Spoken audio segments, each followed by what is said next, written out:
Namanya juga proyek strategis nasional. Artinya apa? Pemerintah jadi bisa semena-mena di situ. Proyek strategis nasional itu membuat konflik sosial meningkat. Pelanggaran HAM meningkat.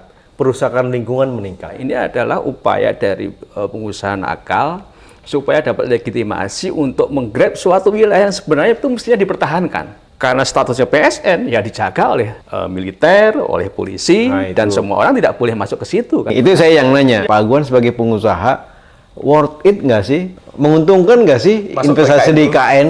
Terus dia bilang namanya juga perintah, ketawa tuh.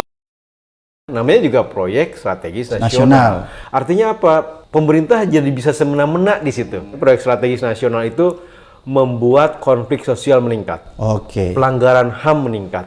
Perusakan lingkungan meningkat. Ini adalah upaya dari pengusaha nakal supaya dapat legitimasi untuk menggrab suatu wilayah yang sebenarnya itu mestinya dipertahankan. Karena statusnya PSN ya dijaga oleh militer, oleh polisi, dan semua orang tidak boleh masuk ke situ. Kan? Itu saya yang nanya, Pak Aguan sebagai pengusaha, worth it nggak sih? Menguntungkan nggak sih masuk investasi di IKN?